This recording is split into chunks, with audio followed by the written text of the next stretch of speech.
Opposition leader Yair Lapid testifies in a criminal trial against Israeli Prime Minister Benjamin Netanyahu in what is being seen as an exceptional case where a politician is giving evidence against his main opponent in court. Netanyahu is charged with fraud, breach of trust and accepting bribes in 3 separate cases involving celebrities and wealthy associates.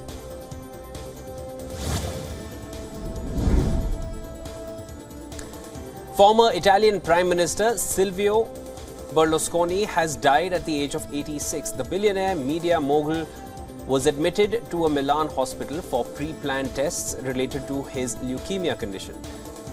He was the longest-serving Prime Minister of Italy, with a career ridden with multiple legal and sex scandals.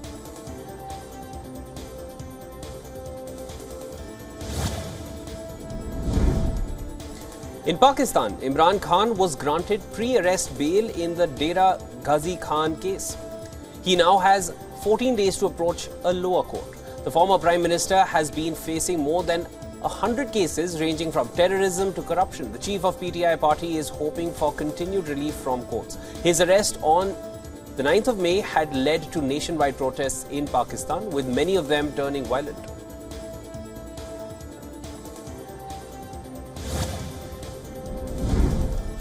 NATO will begin the largest Air Force deployment exercise in its history.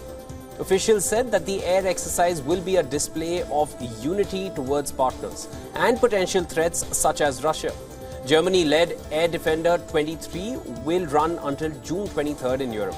The drill will include some 250 military aircraft from 25 NATO and partner countries. These countries will also include Sweden ahead of its bid to join the alliance. Officials also added that the drill would show the agility and the swiftness of the allied force and is intended to send a message to countries including Russia beyond a shadow of a doubt.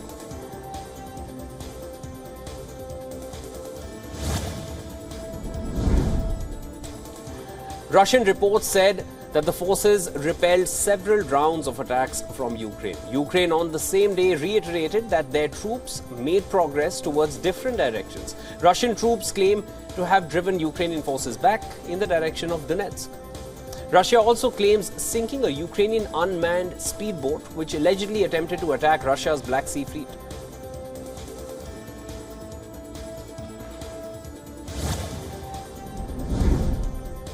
Ukraine has announced that its forces have retaken 3 villages in the eastern region of Donetsk. This is the first reported gains of Ukraine's much-anticipated counter-offensive, which Ukrainian President Volodymyr Zelensky confirmed is now underway. Ukrainian forces posted unverified videos that shows them hoisting the Ukrainian flag in the village of Blahodatne in the Donetsk region and their unit's flag in the adjacent village of Neskushne.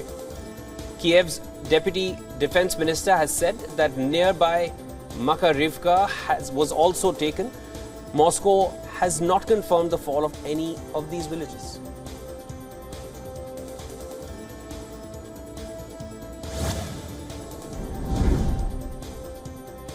Russia and Ukraine announced simultaneously on Sunday the return of nearly 100 soldiers from each side. Ukraine's security services released a video which appeared to show free Ukrainian troops returning by bus. The head of Ukraine's presidential administration said 95 Ukrainian service members had been returned, including some who were wounded. They included members of the National Guard and border guards. On the other hand, Russia's defense ministry said 94 Russians in Ukrainian captivity had been released after negotiations and would be taken to a medical institution to be examined.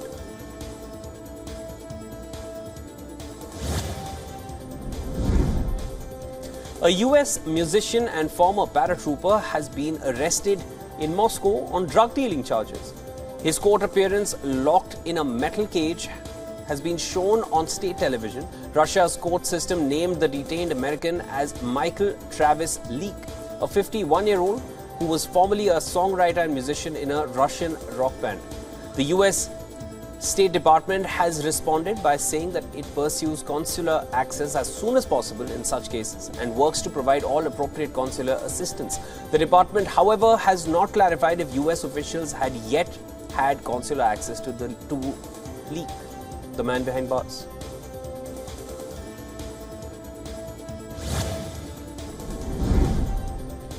After a suspicious object was delivered to the court, a pre-trial hearing for the man accused of killing Japan's former Prime Minister Shinzo Abe was cancelled. Reports by public broadcaster NHK were not immediately confirmed by Nara District Court. Initial reports said the site was evacuated after what appeared to be an unidentified bag which arrived at court.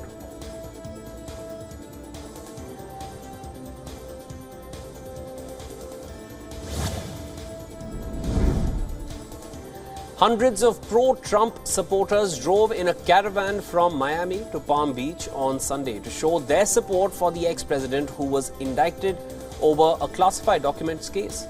Supporters adorned their cars with flags, displayed banners condemning the indictment, and birthday messages for Trump, who turned 77 on Wednesday. A federal indictment was unsealed on Friday, charging Trump with illegally retaining classified documents and obstructing justice. He has denied wrongdoing and called the investigation politically motivated against him. Trump is due to appear in a federal courthouse in Miami on Tuesday to make his initial appearances on the charges.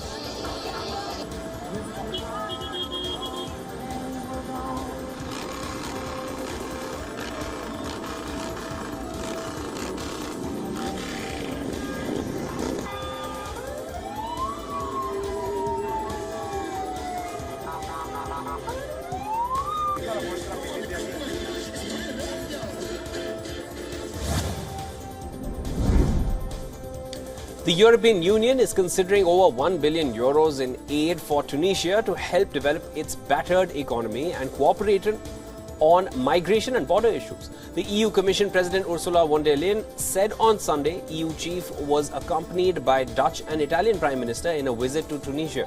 The EU, like other major donors to Tunisia, has so far conditioned its support on the country finalizing a loan program with the International Monetary Fund or the IMF. However, President Kais Saied has rejected key reforms required by that plan.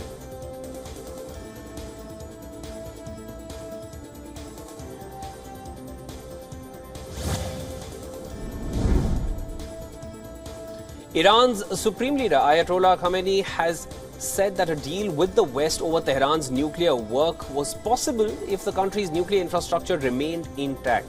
His remarks come amid a stalemate between Tehran and Washington to revive a 2015 nuclear pact. Months of the indirect talks between Tehran and Washington to restore the nuclear accord with 6 major powers have stalled since September, with both sides accusing each other of making unreasonable demands.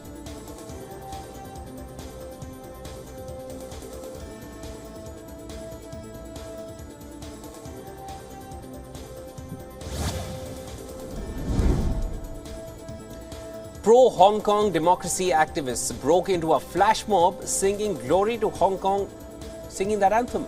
The flash mob was a form of protest against the Hong Kong government's plans to ban the performance, broadcast, sale or distribution of the song, including on the internet. This comes as the government's concern over the song being perceived as the territory's national anthem grows. Activists gathered at the entrance of Taipei main station in the city.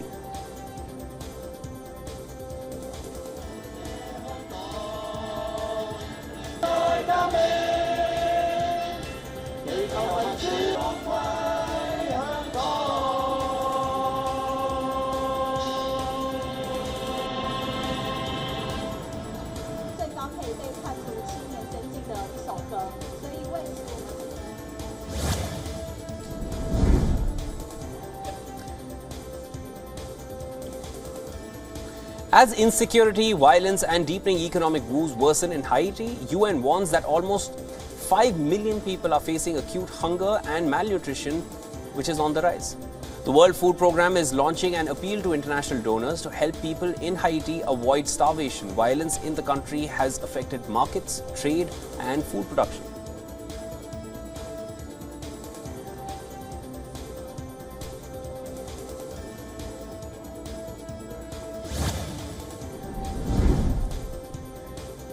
UAE is now the 4th biggest investor in India, having invested over $3 billion in 2022-23, according to Indian government's latest data. The United Arab Emirates is quickly emerging as the top source of investments for India. UAE's investments in India are mainly in sectors like services, sea transport, power and construction activities. The country accounts for about 2.5% of the total FDI. India received between April 2000 and March 2023.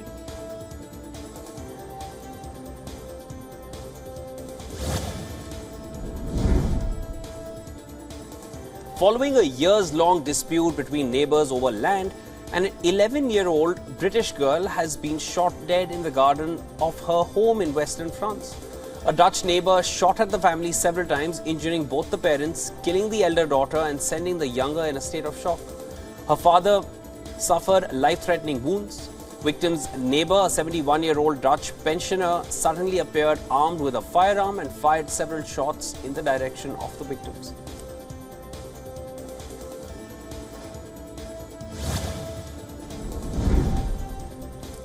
In yet another incident of gun violence being reported from the US, multiple shots fired at a nightclub in Houston, Texas has left 6 people injured, with 1 being in critical condition. The Houston Police Department continues to review surveillance from the site of the incident. No suspect is in custody as of yet. The shooting comes just hours after a similar incident in San Francisco, where a mass shooting at a block party left 9 injured.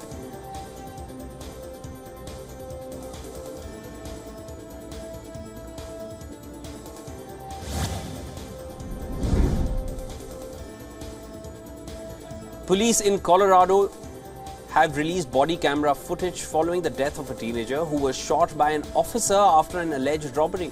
14-year-old Jordell Richardson was shot by an officer who chased him as he ran from a local store where police say he shoplifted vape materials with a group of youths on the 1st of June.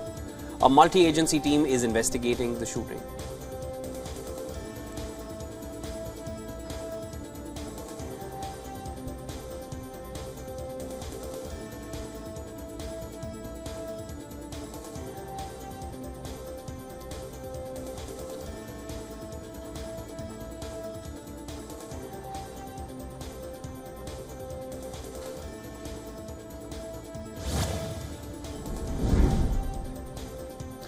A storm off India's western coast has strengthened to become a powerful cyclone that could hit India's western state of Gujarat and southern parts of Pakistan this week. The cyclone, named Biparjoy, gusting up to 150 km per hour, is expected to make landfall on Thursday. India's weather office has advised fishing communities to halt operations and is evacuating people from the coastal areas of Saurashtra and Kutch regions of Gujarat.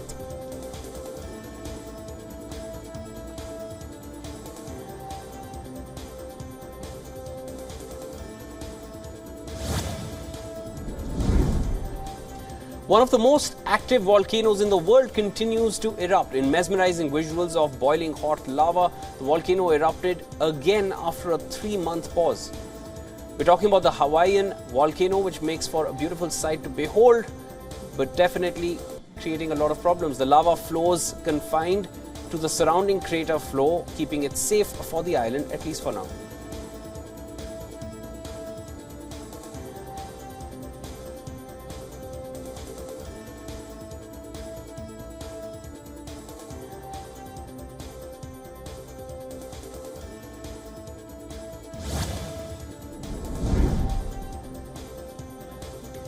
A disconnected phone is acting like a connection between people and their lost loved ones in the middle of a serene forest 4 miles from Washington, state's capital in Olympia.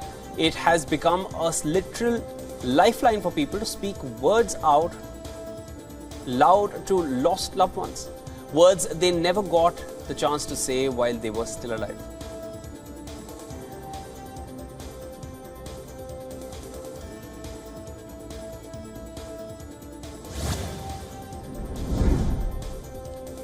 Thousands of people marched in Brazil's Sao Paulo during the 27th LGBTQ Pride Parade on Sunday. They called for more support and social policies for the community, with the LGBTQ rainbow flags and dressed in colorful clothes.